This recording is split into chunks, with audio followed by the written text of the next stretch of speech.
마태복음 13장 표시고요. 14절에서 23절 씨뿌린 자의 비유입니다. 어제는 주님께서 비유를 말씀하신 이유, 말씀을 왜 비유로 하셨느냐, 비유로 말씀하신 이유에 대해서 했고요. 오늘은 씨뿌린 자의 비유를 했고요. 오늘은 이제 14절, 23절 이제 씨뿌린 자의 비유를 하면서 이제 해석을 해준 장면입니다.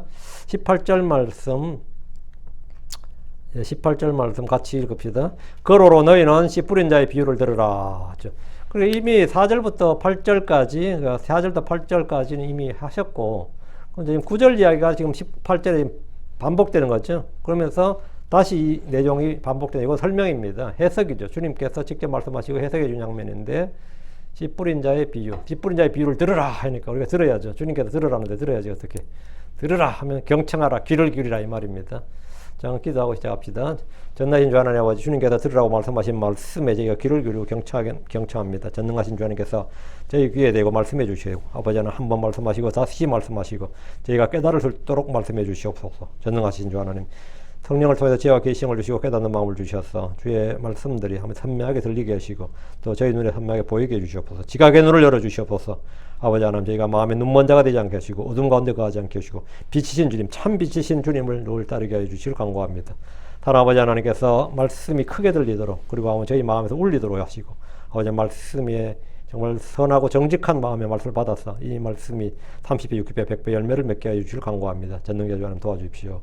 하나님께 영광, 하나님께 참 큰 즐거움을 드리고 기쁨을 드리는 그런 성도들, 믿음의 좋은 평판을 받는 성도를 되게 해주십시오. 감사드립니다. 주의 이름 기도합니다. 아멘.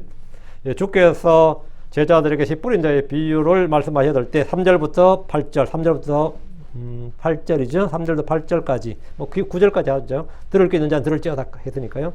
3절부터 9절까지 말씀하셔야 될 때 제자들은 그분께 비유들로 말씀하시는 이유를 물었고, 주께서는 내가 왜 비유들로 말을 하느냐, 이걸 말씀해 주셨습니다. 왕국의 신비들을 아는 것이 그들에게는 허락되지 않았기 때문이고, 그 첫째죠. 그들이 보면서도 보지 못하고 들으면서 듣지 못하고 또 깨닫지도 못하기 때문에, 어차피 그냥 말해도 못 알아듣고 이렇게 해도 못 알아듣고 저렇게 해도 못 알아들으면 차라리 깨닫지 못하도록, 그렇게 그들이 보면서도 보지 못하고 들으면 듣지 못하고 깨닫지도 못하기 때문에, 그게 13절이에요. 그게 두 번째 이유입니다. 하셨고, 사람들이 뭔가를 비유로 말할 때는, 우리가 이제 사람들이 비유로 말할 때는 설명을 더 쉽게 하기 위해서, 더 잘 깨닫기 쉽게, 또 듣는 이들의 이해를 돕기 위해서 하는 겁니다. 그러나 주님이 비유를 말씀하신 것은 이와 정반대입니다. 비유들은 배경 지식이 있고 서로의 이해에 공통점이 있을 때는 무슨 말이구나 하고 쉽게 알아듣습니다.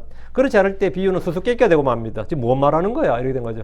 갑자기 주님께서 배워서 씨 뿌린 자 이야기하는데 지금 무슨 이야기 하려는 거냐?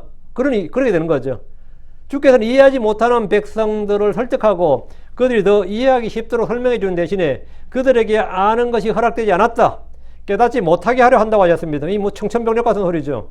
복을 믿지 않는 자들, 믿으려 하지 않는 사람들에게 말씀을 전하는 것은 개나 돼지에게 진주나 보석을 던진 것 같다는 겁니다. 그들에게 말을 다 해줬는데 믿으려 하지 않는다. 그러면 더 이상 어떻게 할 수 없는 거죠. 자, 14절입니다. 그리고 그들 안에 이사의 예언이 성취되었도다. 그것이 말하느니라. 그것이 말하니라. 이 말은 뭐냐? 이사의 예언이 말한다. 이사야서가 말한다. 이거죠. 너희가 듣기는 들어도 깨닫지 못할 것이요. 너희가 보기는 못 알아차리지 못하리라. 이사야의 예언이란 이사야 6장 9절 10절 말이에요. 이사야 6장 9절 10절 말씀인데, 예언자 이사야를 통해서 주님은 그들이 예수 그리스도를 믿지 않을 때에 예수 그리스도를 믿지 않을 것에 대해서 미리 증언을 해주셨습니다. 예수 그리스도를 하나님께서는 예언자 이사야를 통해서 예수님께서 이 땅에 오셨을 때 우리가 저런 것을 누가 믿었느냐, 주의 팔이 누구에게 나타났느냐 한 그부터 시작해서 이스라엘은 예수를 믿지 않는다, 하나님이 보내신 독생자 예수를 믿지 않는다는 것을 미리 증언해 주는, 미리 증언이니까 이게 예언이죠. 예언을 해주셨다고요. 이는 주께서 그들을 믿지 않도록 했다는 말이 아닙니다. 하나님께서 이스라엘로 하여금 예수를 믿지 않도록 정해두신 것이 아니라 예수로 믿지 않는다는 것을 말해주신 겁니다. 말해줬다는 것하고 정해줬다는 건 전혀 다른 이야기예요. 예언과 예정은 다른 이야기예요. 믿지 않을 것을 주님은 미리 아셨습니다. 이게 예지입니다. 그렇죠? 예지와 예정의 차이예요. 예언의 말씀은 예지를 기초로 합니다. 주께서는 왕국의 상속자들 아브라함의 자손들이 모두 주를 믿고 구원받기를 원하셨습니다. 그게 하나님의 뜻입니다. 하나님 이스라엘 모든 백성이 주를 회개하고 복을 믿기를 원하셨어요. 그것이 하나님의 뜻이라, 모든 사람이 구원을 받고 아무도 멸망치 않는 것이 뭐다?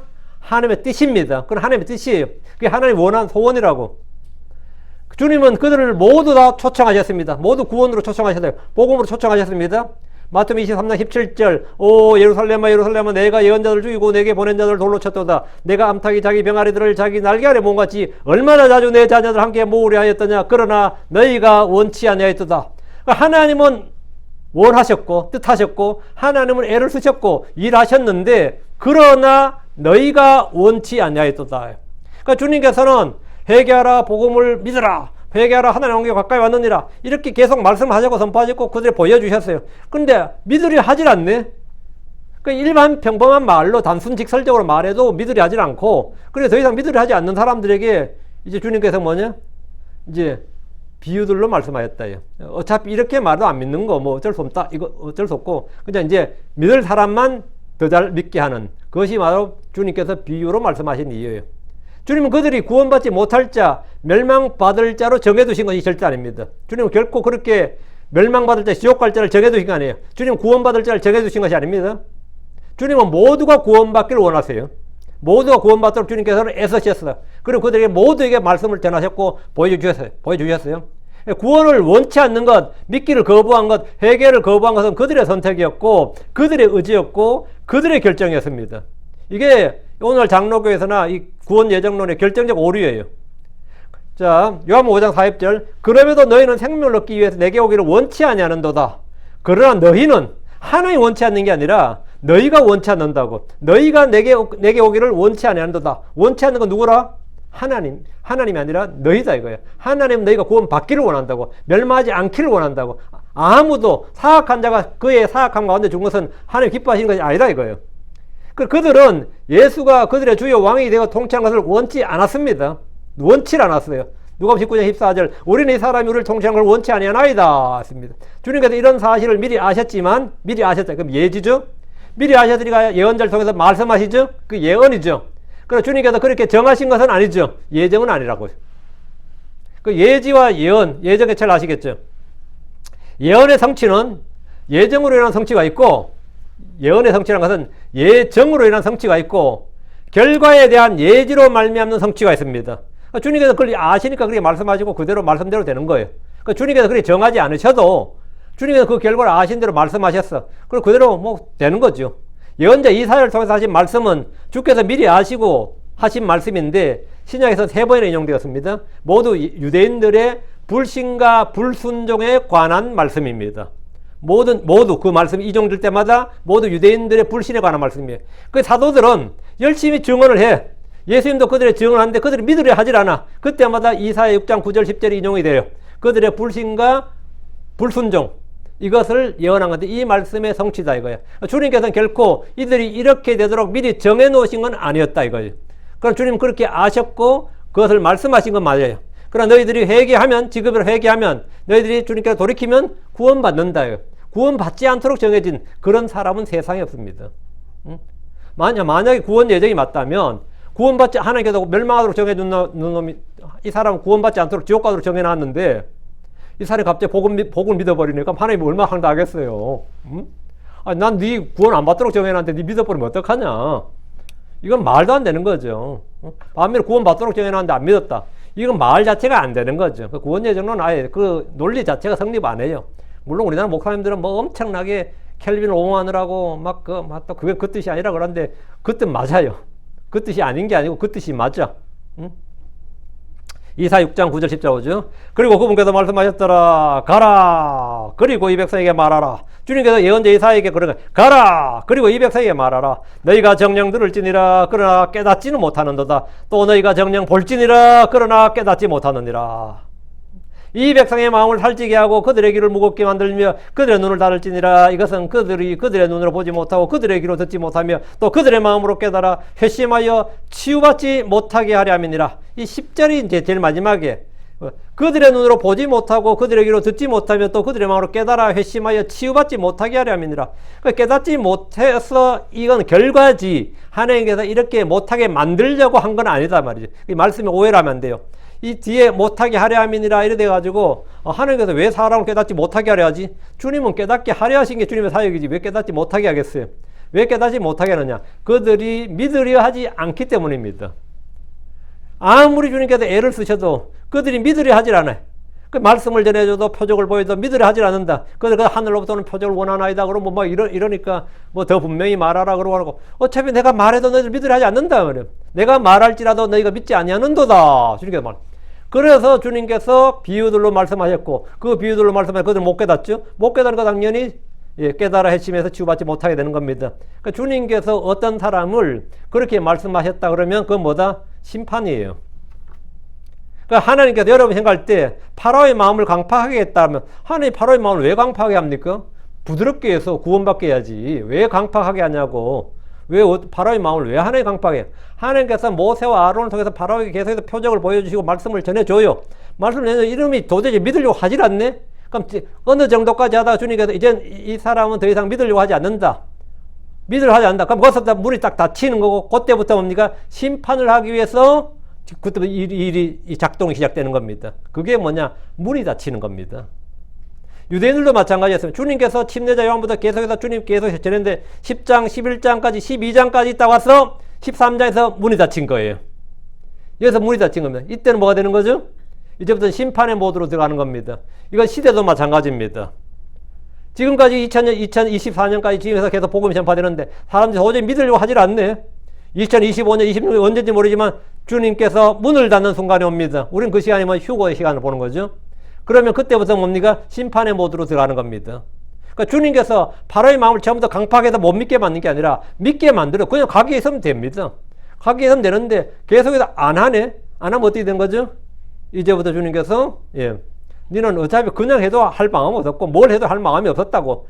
주님이 내 마음을 강팍하게 했기 때문에 내가 그들 가게 하지 않았는데 아니다 이거예요. 처음부터 너는 가게 할 마음이 없었고 아무래도 가게 할 마음이 없었기 때문에 주님이 다음에 뭡니까? 마음을 강팍한 거야. 마음을 강팍했다 이 말은 뭐죠?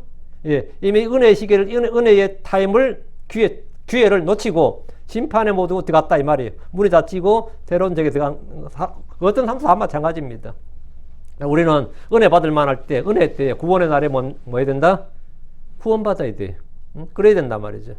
이 구절은 예수님의 초림 때 이 땅의 유대인들의 영적 상태를 보여줍니다. 그들은 육신을 입고 오신 예수님을 봤습니다. 그들은 하나님께서 육체 안에 나타나신 그분 그리스도를 보고 듣고 만졌습니다. 그러나 그 결과를 보면 그 결과는 보면서도 보지 못하였고 들으면서 듣지 못했고 또 깨닫지도 못했습니다. 그래서 주님은 그들에게 비유들로 말씀하셔서 더 이상 왕국의 신비들을 알지 못하게 하셨습니다.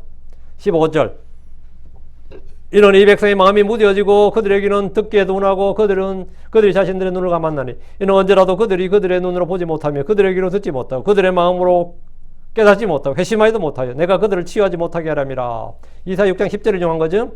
주께서 예언자 이사야의 글을 인용하면서 이 말씀대로 유대 백성들의 마음이 무뎌지고 그들에게는 듣기에 둔하고 그들이 자신들의 눈을 감았다고 합니다. 실제로 그들은 애써 주님을 부인하고 불신했습니다.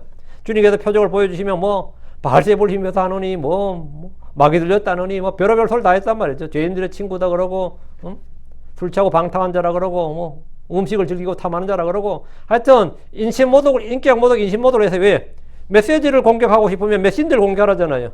그래서 예수님을 막 공격하는 거예요. 사생하라 그러고 그래서 예수님을 계속해서 막 공격을 해가지고 백성들로 하여금 그분을 믿지 못하게 하는 겁니다. 믿지 못하게 하는 거죠. 그래서 주님을 계속 부인을 하는 거죠. 마음을 완악하게 하면서 주님을 배척했습니다. 덕분에 그들은 그분이 그리스도임을 보지 못했고 그분의 입에 나오는 말씀을 들으면서도 그게 하나님의 말씀인 줄로 듣지 못했고 마음으로 깨닫지도 못하였고 당연히 회심하지도 못했습니다. 그러니까 뭐죠? 내가 그들을 치유하지 못하게 하람이라. 회심하지 않으니까 당연히 뭐죠? 치유가 안 되는 거죠. 이건 영적 치유입니다. 마음의 치유죠. 주님께서 병자들을 모두 치유하셨지만 마음에 상한 것과 영이 상한 것을 치유하지 못하셨다 이 말입니다. 육신의 질병들은 표적, 이적, 기적, 권능으로 치유해 주셨는데 이는 그분을 믿도록 하기 위한 증거들로 주신 겁니다. 표적은 뭐다? 믿으라고 주신 증거들입니다. 그런데 그것들을 보고도 들어도 깨닫지도 회심하지도 못했습니다. 마음의 치유와 영의 치유는 주의 말씀으로만 되는 일인데 이것은 회심하고 믿어야 되는 일입니다. 16절 그러나 너희 눈은 복이 있나니 그것들이 보기 때문이요. 그것들은 눈이죠. 너희 눈이 your eye 있으니까 너희 눈들은 복이 있나니 말이에요. 그러나 너희 눈은 복이 있나니 그것들이 너희 눈은 복이 때문이요. 또 너희 귀는 복이 있나니 이는 그것들이 듣기 때문이라. 우리 눈이 왜 복이 있느냐? 우리 눈은 본다고. 우리 귀는 왜 복이 있느냐? 그 귀가 듣는단 말이죠. 주께서 씨 뿌린 자의 비유를 말씀하시고 설명해 주시기 전에 비유를 사용하신 이유와 더불어 믿는 자들에게 주어진 복을 말씀해 주셨습니다. 믿는 자들은 다친 게 아니에요. 계속해서 은혜가 그들에게 말씀을 통해서 주어진다는 거죠. 그것도 더 많이 더 풍성하게 주어진다. 주 예수를 믿는 사람들은 왕국의 신비들을 아는 것이 허락되었습니다. 비유로 된 주의 말씀들을 알게 되고 받아서 더 풍성하게 됩니다. 우리는 말씀을 들을 때 더 풍성한 은혜, 더 풍성한 긍휼, 더 풍성한 진리, 더욱 넘치는 소망을 갖게 됩니다. 믿음은 더 크고 강해집니다. 이는 가진 자는 누구나 받아서 더 풍성해집니다. 예수를 믿는 자는 하나님의 아들들이 되는 권능을 갖게 됩니다. 하나님의 상속자로서 복을 받게 됩니다. 그래서 예수 안에 있는 모든 것, 하늘에 저소되어 있는 모든 것을 받게 됩니다. 주께서 그러나 너희 눈은 복이 나니라고 하셨는데 제자들은 주를 보았습니다. 처음부터 계시던 생명의 말씀을 눈으로 본 겁니다. 그들의 눈으로 주를 보았고 주의 권능을 보았고 주의 은혜를 보았고 주의 신격을 보았고 주의 영광을 보았습니다. 그들이 전 세대 예언자들이 보고자 해도 볼 수 없었고 보지 못했던 것을 그들의 눈으로 직접 봤습니다. 주께서 행하시는 일들을 직접 봤습니다. 그분이 신이 하시는 말씀들을 직접 들었습니다. 이것은 신의 산에서 주의 영광을 보았던, 신의 산에서 주의 영광을 보았던, 또 그분의 음성을 들었던 광야 회중들보다 훨씬 더 복된 일이었습니다. 그것들이 너희 눈이 그것들이 보기 때문이요, 그것들이 듣기 때문이었죠. 우리는 주를 보지 못했지만 우리의 눈은 주의 말씀들을 봅니다. 말씀들 속에 있는 부하들을 봅니다. 주의 신격이 우리 가운데 드러나는 걸 봅니다. 성령을 보지 못하지만 성령의 선물들, 성령의 열매들, 성령의 권능들을 보고 체험합니다. 주의 말씀에서 영적인 부하들을 봅니다. 그럼 복이 있는 겁니다. 복이 있는 거예요. 또 너희 귀는 복이 있나니 이는 그것들이 듣기 때문이로다. 주를 믿는 제자들의 귀는 복이 있습니다. 그분을 믿는 자들은 그분의 음성, 그분의 말씀을 들을 때 그들의 귀로 주 하나님의 음성, 그분의 말씀을 듣는 것입니다. 여러분, 주의 말씀을 듣는 거예요. 믿는 자들은 그 사실을 압니다. 우리는 단순히 성경에서 어떤 걸 보고 듣는다. 이게 주의 말씀이구나. 이게 주의 음성이구나. 내 사랑하는 이의 음성이로다. 이렇게 내 사랑하는 이의 목소리로다. 이렇게 여러분이 탁 들릴 때가 정말 비침한 순간이죠. 이 말씀을 들을 때 이게 정말 내 주의 말씀, 내 주의 음성이로다. 이게 딱 되는 거예요. 그럼 그 귀는 뭐다? 복이 있도다 이거예요. 하품하면서 또 이거 목사님 또 설교 길게 하시네. 설교하고 있네 이러면 설교하고 있네. 설교하고 있네가 무슨 뜻이에요, 여러분? 설교하고 있네가 뭐야? 무슨 뜻이냐고, 솔직히. 누가 여러분들 뭐랄 때 또 설교 시작하네. 그럼 뭐야? 이 뜻이 뭐야? 좋은 말씀 시작하네. 그건 또 다 했잖아. 솔직히. 일상생활에서 그게 다 드러나잖아요. 또 설교 시작하네. 그죠? 그게 무슨 뜻이냐고. 지금 그들이 보고 듣는 것이 창조주요, 전능자요, 구원자신 주 하나님 그분입니다. 그들은 그것을 직접 보고 만지고 들었다 이거예요. 요한일서 1장 1절 바로 탁 나오는 말씀이에요.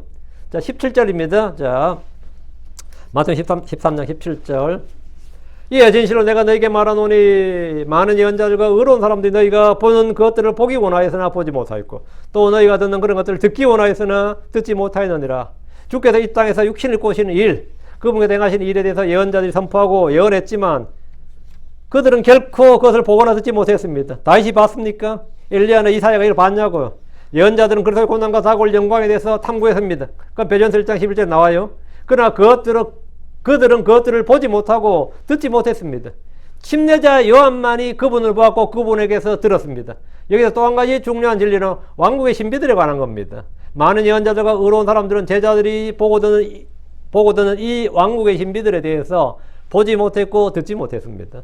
구약의 예언자들이 보거나 듣지 못했던 신비들이 몇 가지 있는데 그것은 메시아 왕국에 관한 것이 아닙니다. 메시아 왕국에 관한 것은 너무나 자세하게 나옵니다. 이사야 10장이나 이사야 35장이나 이건 너무나 상세하게 나오고 천년왕국의 성전은 에스겔 40장 뒤로 쫙 이거 시작보다 더 상세하게 나와요. 그것들이 보고 듣지 못한 게 아니고 보고 듣지 못한 건 뭐냐? 그 주의 재림, 주님의 통치, 그분께서 왕자에 앉아서 온 세상을 다스리는 것은 구약 성경이 자세히 예언되어 있습니다. 그러나 초림과 재림 사이에 있는 이 교회, 이스라엘과 이방인이 그리스도 안에서 한 세 사람이 되고 한 몸이 된다는 것, 그리스도께서 믿는 자들 안에 거하신다는 것, 왕국이 2000년 이상 연기되어 버리고 그 사이에 교회 시대가 있다는 것 등은 구약 시대에 많은 예언자들이 보지 못했던 겁니다. 그리고 예언하지 않았던 것들이에요. 그들은 이 땅에 세워질 왕국이나 주의 성전, 주의 영광을 보길 원했습니다. 그들은 주님께서 말씀하신 왕국의 신비들, 이 땅에 감추어져 버린 왕국에 대해서는 알지 못했고 듣지 못했습니다. 주님이 이제 구약의 예언자들과 많은 의인들조차 보지 못하고 듣지 못했던 것들을 우리에게 말씀해 주시는 겁니다. 주님께서 말씀하시는 왕국의 신비는 대환란 전에 이스라엘이 회개하고 주를 믿기 전에 이 땅에 있게 될 왕국으로 교회 시대에 적용되어야 될 말씀입니다. 이건 지금 교회 시대에 적용되어야 될 말씀입니다. 이것이 감추어진 신비이지만 우리에게는 밝히 알려진 것, 너에게 알도록 허락된 것이다 했습니다. 알려진 겁니다. 일부 신자들은 왕국을 교회라고 생각을 해서 이걸 전부 다 교회에다 적용하려고 그러죠. 그러나 왕국은 교회가 아닙니다. 킹덤하고 철지는 단어가 달라요. 어떤 성도는 하늘의 왕국이라고 하면 무조건 천년왕국, 그리스도의 왕국을 생각합니다. 그러나 그 왕국은 신비가 아닙니다. 주께서 말씀하신 왕국의 신비는 거부된 왕국이 이 교회 시대에 어떤 모습인지를 보여주는 겁니다. 18절. 자, 이제 해석이 시작됩니다.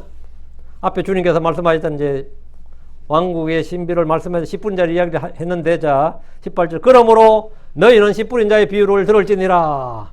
주께서 앞에서 10분인 자의 비유를 말씀해 주셨습니다. 아주 쉬운 내용이었습니다. 그냥 그 10분인 자의 관한 말씀만 들으면 농사꾼들이 이거 못 알아듣는 사람 아무도 없어요. 근데 이것이 뭘 말하는가는 별개의 문제고, 자, 이제 해석이 필요한 거죠.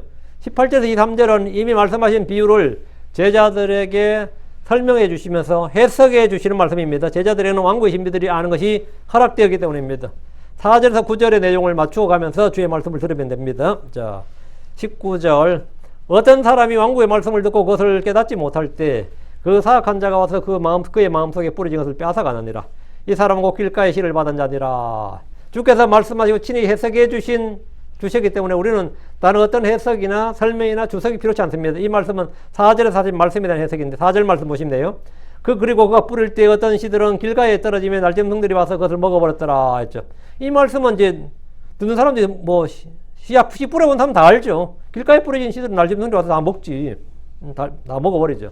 씨앗은 뭐다? 주의 말씀입니다. 씨를 뿌리시는 분은 주 예수 그리스도입니다. 말씀을 듣는 사람들은 백성들입니다. 어떤 씨들은 길가에 떨어졌다 이랬는데 길가에 떨어졌다. 길가는 자연환경이나 주거환경이나 교육환경 같은 어떤 장소가 아니라 왕국의 말씀을 듣고 깨닫지 못하는 어떤 사람이다. 이렇게 주님이 딱 해석을 해주신 거예요. 길가는 뭐냐? 길가가 뭐라고요? 왕국의 말씀을 듣고 깨닫지 못하는 어떤 사람이다. 날짐승들은 그 사악한 자라고 했습니다. 달리 해석이나 설명이 필요치 않습니다. 그 사악한 자는 누구냐?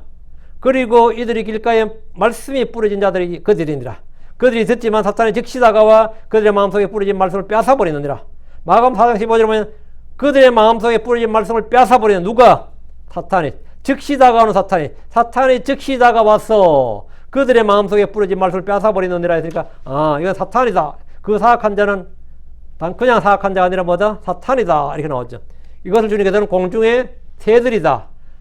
그걸 이제 한국말로 순수 한국말로 날짐승들이다. 이렇게 말씀하신 거죠.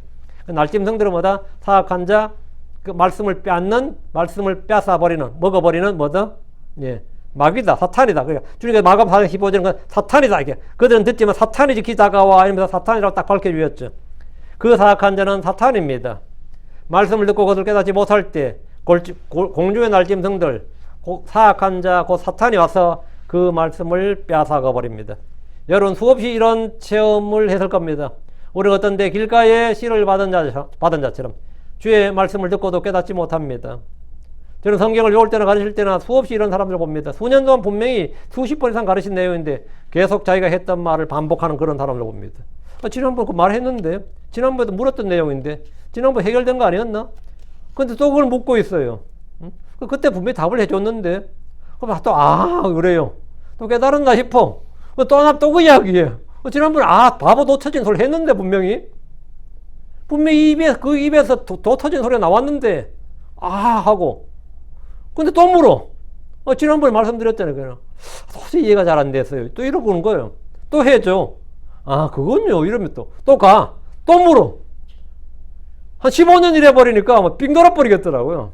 한 15년 이래 버리면 그들은 자신들의 마음속에 뿌려진 말씀들이 빼앗긴 사실조차 모르고 있습니다. 자, 20절. 그러나 돌밭 속에 씨를 받은 자 바로 그 사람은 말씀을 듣고 즉시 기쁨으로 그것을 받아들이느니라. 이 말씀은 5절의 해석이죠. 5절로 비교해야 됩니다. 5절 보세요.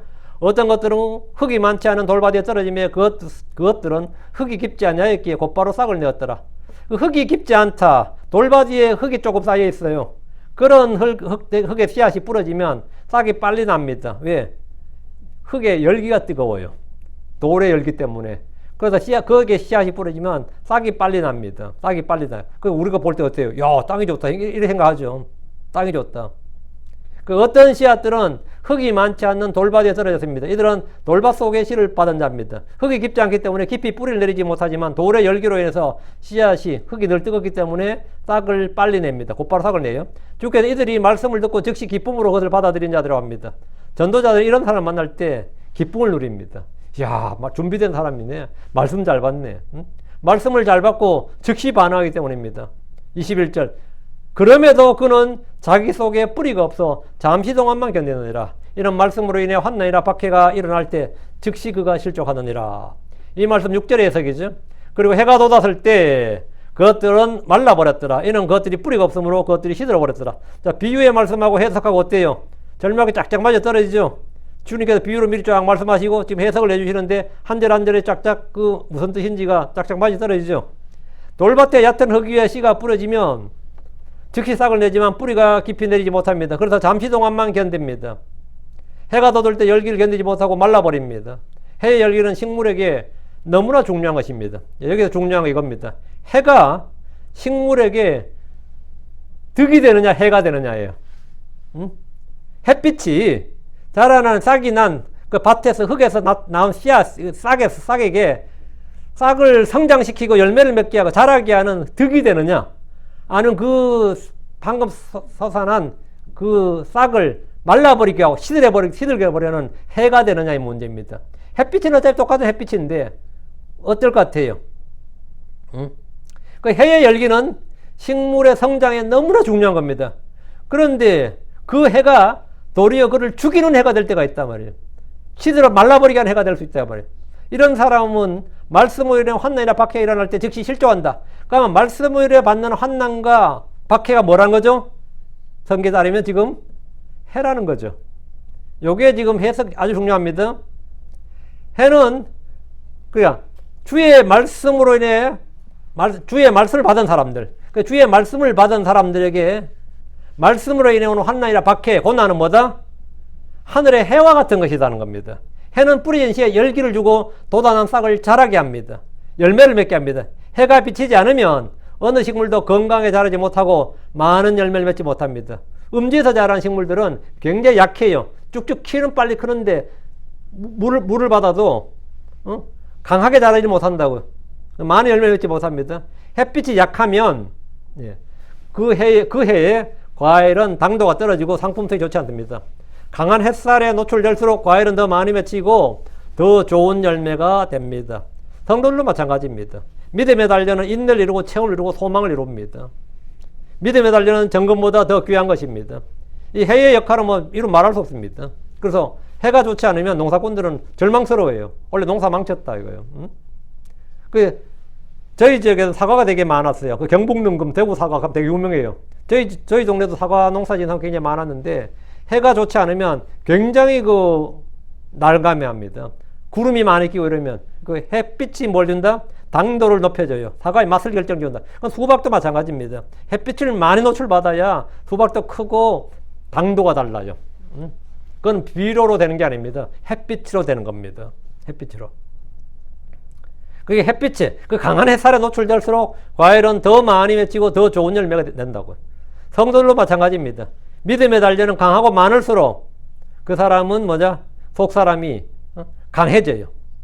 새롭게 되고 인내를 이루고 체험을 이루고 소망을 이룹니다. 믿음의 단련은 정금보다 더 귀한 것입니다. 그래서 베드로 1장 7절에 너희의 믿음의 단련은 불로 단련될지라도 썩어지는 금보다 훨씬 더 귀하니 예수 그리스도께서 나타나실 때 칭찬과 존귀와 영광으로 발견되게 하려 함이니라. 믿음의 단련은 뭐다? 불로 단련될지라도 썩어지는 금보다 훨씬 더 귀하다. 그런데 이 단련이 어떤 사람에게 뭐가 되는 거죠? 시들어 말라버리게 하는 거네요. 단련이 아니라 죽게 하는 거다고. 돌밭 속에 뿌려진 자들은 자기를 단련하려고는 불, 하늘의 햇빛에 시들어 말라버립니다. 이 말은 실족해버린다는 겁니다. 이 성경 나오죠. 실족해버린다고. 핵심은 환경이 아니라 뭐다? 마음입니다. 주님은 지금 말씀을 받은 사람들, 말씀을 대하는 사람들의 반응에 대해서 지금 말씀하고 계시는 겁니다. 길가는 들으나 그 말씀을 깨닫지 못하는 사람, 돌밭은 말씀을 듣고 즉시 기쁨으로 받으나 속에 뿌리가 없는 사람들을 말합니다. 말씀을 들을 때 보면 솜이 물을 흡수하듯이 받아들여 놀라게 하는 사람들이 간혹 있습니다. 야, 이 사람 진짜 준비된 사람이구나. 하나님이 진짜 준비해 놓은 사람이구나. 이런 싶은 사람이 있어요. 근데 몇 주가 지나지 않아서 험하게 실족함으로 더 놀라게 갈 때가 있습니다. 저는 복음 상담을 하고 나서 믿는다고 고백했던 사람이 이틀 사흘도 지나지 않아 확인해 보면 나는 믿지 않는다고 해서 깜짝 놀란 적도 있습니다. 제가 어제 말했던 거는 거짓말이었어요. 이런 사람도 있고 분명히 완전 나를 놀라게 하는 거 하도 그런 사람 많아서 이제 놀라지도 않네. 분명히 말씀을 잘 받았는데 이건 환난이나 고난이도 없는데 그냥 말라버린 경우입니다. 복음을 전할 때 가끔 기쁘게 말씀을 받아들이지만 교회를 전혀 나오지 못한 이도 있습니다. 킹제임 성경에 대해서 진리를 전해주면 마치 계시의 빛을 받은 것처럼 기쁘게 경이롭게 은혜롭게 말씀을 받아들이지만 몇 주가 지나지 않아서 헛소리를 해야 되는 이들도 수두룩합니다. 그게 아니었군요. 우리가 성경에 하는 게 우리가 믿는 게 성경적인 믿음이 아니었군요. 막 이러면서 뭐 깨달은 것처럼 이야기하다 보면 자기 교회 목사님하고 뭐 이야기 좀 나눴다더니 내가 이단이라 그러고 뭐 이런 경우도 있고 제 설교를 듣는 이들 중에도 많이들이 큰 은혜 받았다고 감격에 참 메시지를 날리지만 메일로 카톡으로 날려서 나도 마음에 기쁜데 그들 중 대부분 지금 어디 있는지도 모릅니다. 흔적 없이 다 녹아버리고 없습니다. 핵심은 뭐다? 자기 속에 뿌리가 없어옵니다. 자기 속에 뿌리가 없어. 이게 뭔 말이에요? 뿌리가 뭡니까? 뿌리가 어떨 때가 없어갔어요. 예수 그리스도가 뿌리입니다. 그분은 머리고 뿌리입니다. 예수 없이 받은 성경 말씀은 인문학 지식이나 교양이나 종교적 지식일 뿐입니다. 말씀을 듣고 즉시 기쁨으로 받았다고 다 된 것이 아닙니다. 속에 뿌리가 있는지 없는지를 살펴야 됩니다. 그것은 말씀을 인하여 환난이나 핍박이 일어날 때 쉽게 드러납니다. 뿌리가 없어 라고 할 때 뿌리가 있고 없고는 뭘 말하느냐? 에베소 3장 17절, 골로새서 2장 7절. 에베소 3장 17절. 그리스도께서 너희 마음속에 믿음으로 거하게 하시리라. 또 너희가 사랑 안에 뿌리가 박히고 터가 잡혀. 말씀을 듣고 기쁨으로 받았지만 사랑 안에서 뿌리를 내리고 터를 잡아야 비로소 그는 환난이나 핍박을 이길 수 있습니다. 감격적으로 받은 주의 말씀을 듣고 안 기쁨, 즐거움은 잠시면 잊혀지고 없어집니다. 사람의 감정이란 것은요, 아무 은혜 받았다고 기뻐해도 그 몇 시간 안 갑니다. 오래 간 사람은 한 일주일 가고 2주 간 사람도 있겠지만 그리 오래 가지 않습니다. 흥분은 오랫동안 지속되지 않습니다. 그때 받았던 감격과 감동이 그런 적이 있었지라는 건 있겠지만 현실에서 섬김과 희생 같은 사랑이 동반되어야 비로소 그는 뿌리가 있는 신앙이 됩니다. 골로새 2장 7절.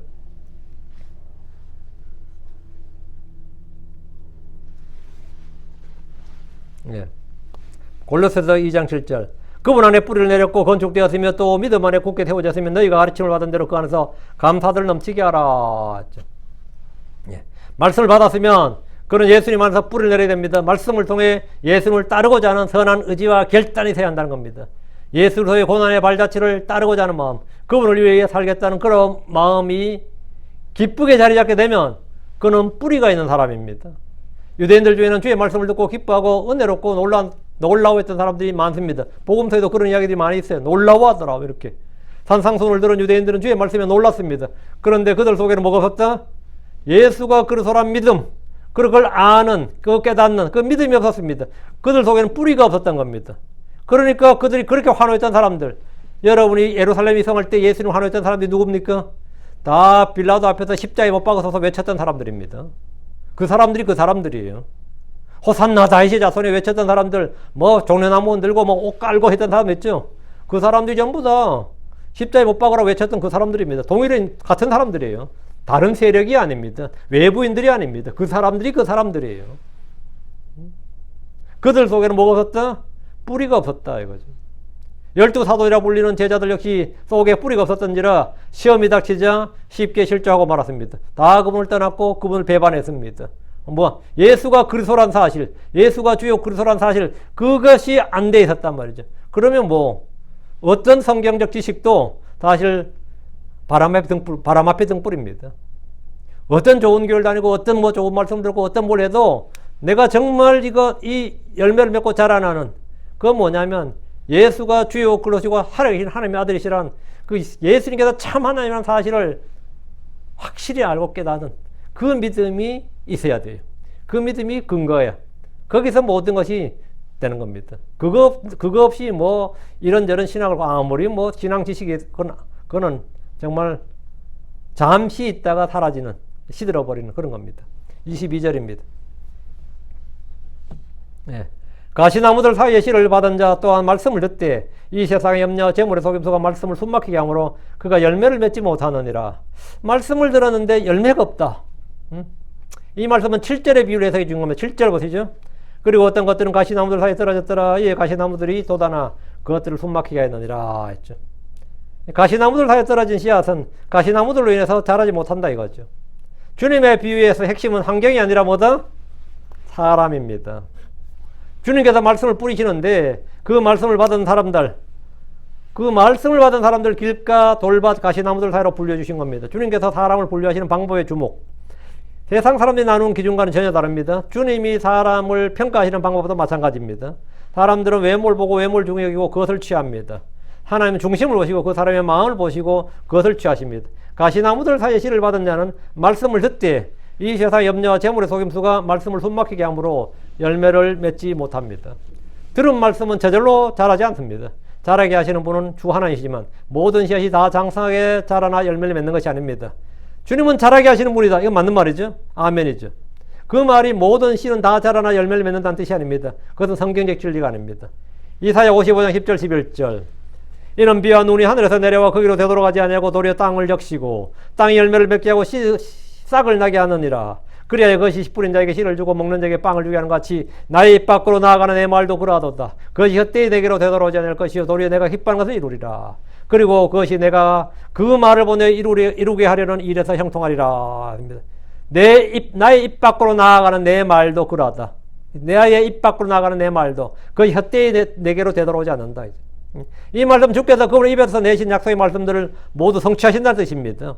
사람들 안에 뿌려진 모든 씨앗이 반드시 자라나 열매를 맺는다는 말씀이 아닙니다. 사람이 주님의 말씀을 듣고도 깨닫지 못하면 사악한 자 마귀에게, 사탄에게 그 말씀을 빼앗겨버립니다. 그럼 열매를 맺지 못하죠. 말씀을 듣고 기쁨으로 받아도 뿌리가 없으면 시들어버립니다. 열매를 맺지 못합니다. 말씀을 듣고 나아가다가 이 세상의 염려와 재물의 속임수가 또 쾌락으로 인해 숨이 막히면 그 씨앗은 열매를 맺지 못합니다. 침례자 요한과 주님과 제자들이 하늘의 왕국을 온 이스라엘 모든 도시에 선포했지만 왕국이 서지 못한 이유가 이것입니다. 주님이나 그분의 말씀에 문제가 있는 것이 아닙니다. 씨앗에 문제가 있었던 것이 아닙니다. 씨는 아무런 문제가 없었습니다. 사람들에게 문제가 있었습니다. 그 말씀을 받은 사람들에게 문제가 있었습니다.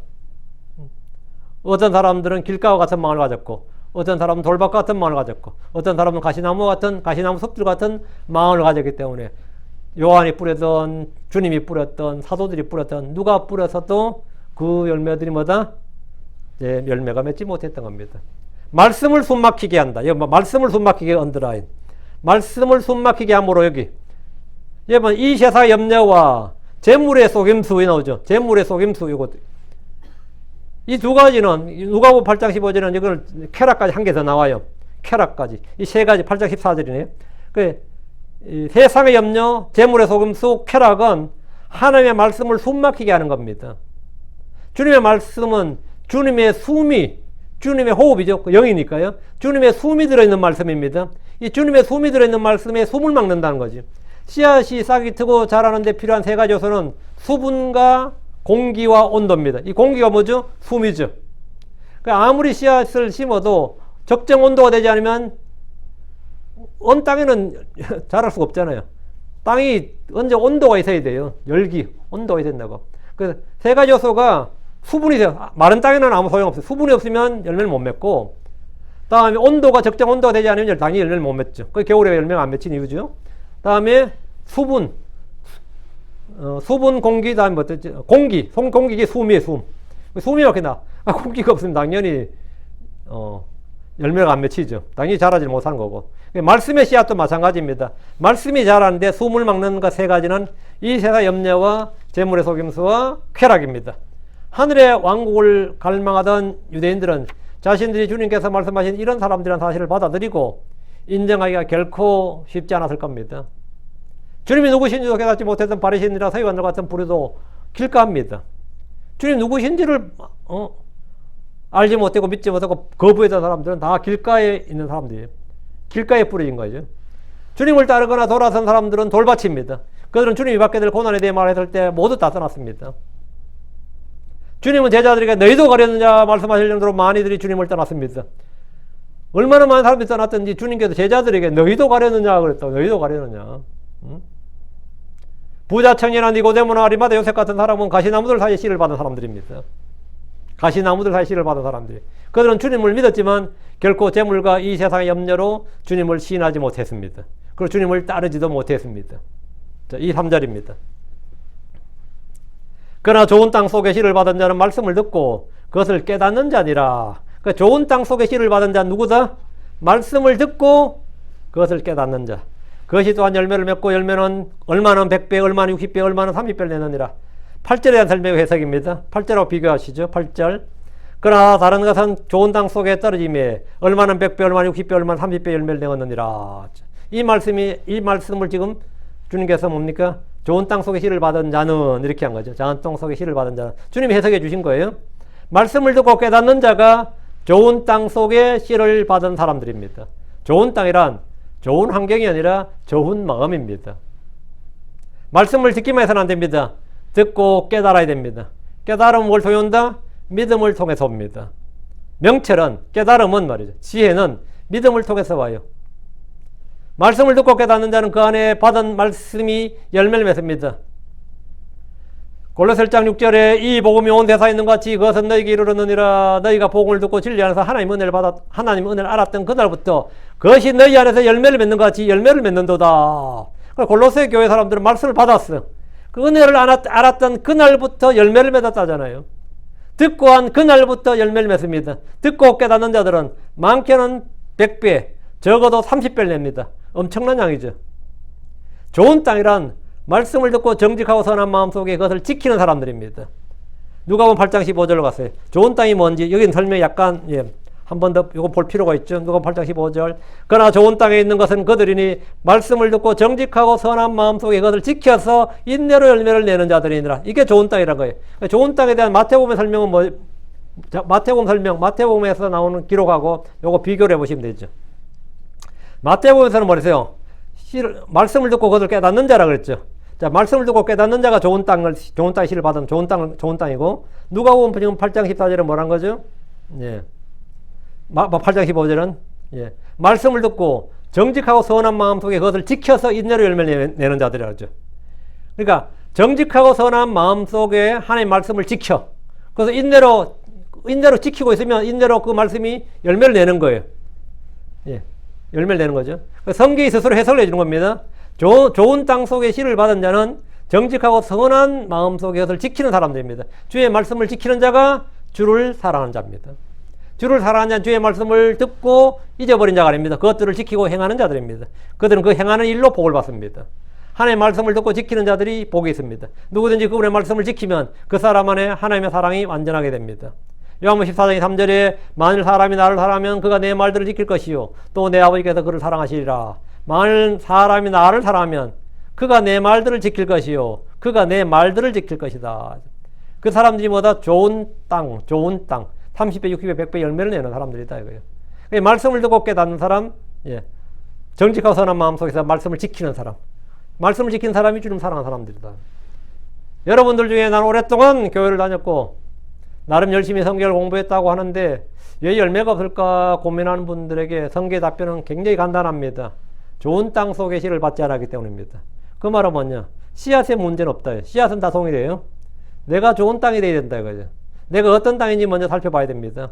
좋은 땅 속에 씨를 받지 않으면 아무리 기쁘게 말씀을 받아도 열매를 맺지 못합니다.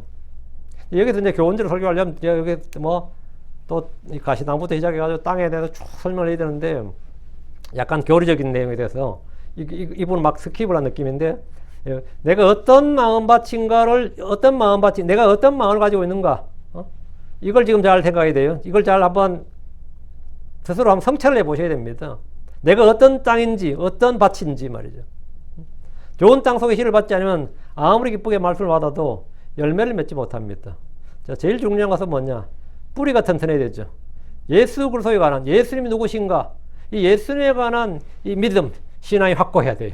이게 뿌리가 있는 겁니다. 뿌리가 확고하면 위에 게 좀 상하더라도 다시 자라나요. 뿌리가 확고하면, 뿌리가 뭐 튼튼하면 위에가 좀 상하든 뭐 깨지든 뭐든 다시 어쨌든 자라납니다. 시간이 걸릴 뿐이지. 뿌리가 일대로 확실해. 뿌리가 약하면 겉모양이 아무리 튼튼해도 그거는 그건 그 속임수에 불과합니다. 그건 속임수에 불과해요. 바람이 불어도 넘어지고 뭐 약간 흔들려도 넘어지고 어때 쑥 뽑는데 왜 이렇게 쉽게 뽑히신 거 있잖아요. 그게 쑥쑥 뽑힙니다. 그건 아무것도 아니다 말이죠. 뿌리가 튼튼해야 되는데 그것은 그 뿌리는 뭐 예수님이 뿌리다. 그 예수님의 신성과 신격에 대해서, 예수님이 누구신지에 대해서, 예수님이 하신 말씀에 대해서, 예수님이 어떤 분이신지, 무슨 일을 하셨는지, 이런 것에 대한 이 예수님에 관한 이게 교리가 탄탄해야 돼요. 여기에 대한 지식, 여기에 대한 것이 내가, 예수는, 하나님이시다. 참 하나님이시고, 말씀이 육신이 되신 분이고, 하나님께서 육체 안에 나타나신 분이고, 성경에 예언된 바로 그분이시다. 이런 것들이, 이게 뿌리가 있는 겁니다. 뿌리가 없으면, 말씀을 받아도 열매를 맺지 못한다고. 뿌리가 튼튼하다. 다음엔 정직하고 선한 마음이에요. 말씀 다음에 뭐냐? 말씀을 듣고 그것을 깨닫는 겁니다. 깨달으면 믿음을 통해 옵니다. 그 말은 뭐냐? 하나님의 말씀을 믿는 믿음이 중요하다. 그럼 내가 열매 맺는 일은 저절로 되는 거죠. 열매 맺는 일은. 자, 그러면 이 비유가 지금 오늘 본문에 말한 이 씨 뿌린 자의 비유가 하늘의 왕국과 대체 무슨 상관이냐고 지금 하늘의 왕국 신비에 대해서 얘기하는데 하늘의 왕국 신비와 무슨 관계가 있습니까? 지금 설교는 열심히 했는데 가르치는 여러분이 이거 왕국과 무슨 상관이냐고. 주님은 왕국의 신비들에 대해서 말씀해 주셨는데 씨 뿌린 자의 비유와 왕국은 어떤 관계가 있느냐 한번 생각해 보십시오. 왕으로 오신 분께서 왕국의 말씀의 씨를 뿌리셨고 이스라엘 사람들은 그 씨를 어떻게 받았는지를 말씀하신 겁니다. 이스라엘 사람들은 그 말씀을 어떻게 받았느냐. 자, 4분의 3은 뭐죠? 나가리가 된 거죠. 4분의 3 나가리인 거잖아요. 4분의 1만이 뭐죠? 열매를 맺은 거죠. 그러니까 이스라엘에서 열매를 맺은 자는 4분의 1 정도였다 이거죠. 4분의 1 정도. 그들이 사도들이었고 오순절 회개한 3,000명이었고 다음에 날마다 주님께서 교회에 술을 다하시는 데서 5,000명이 됐고 다음에 초대 예루살렘 교회 야고보 회장할 때 우리 가운데 믿는 자가 수천 명이 했잖아요. 이런 사람들이 뭐다? 이 4분의 1이 되는 거죠.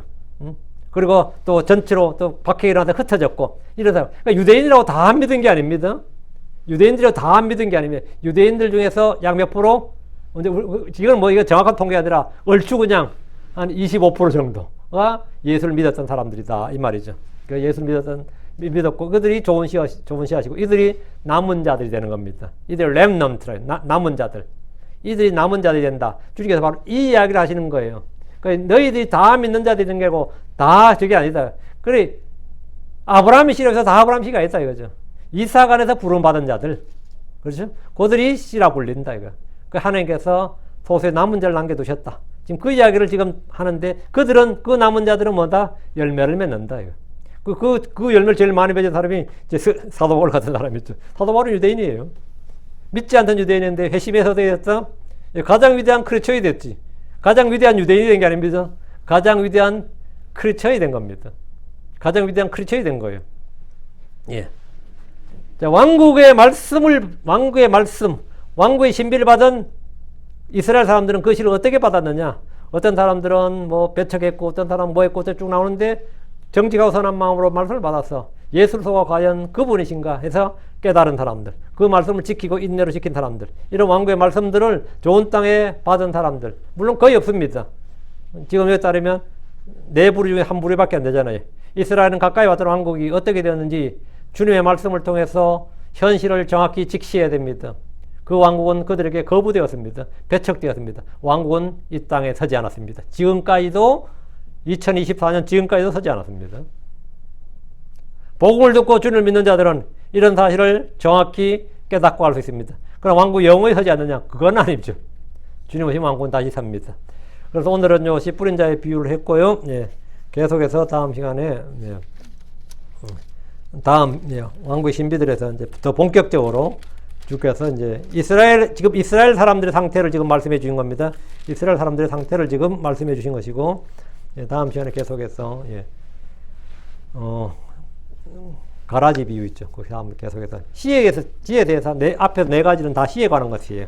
씨에서 계속해서 말씀을 전하겠습니다. 자, 기도하겠습니다.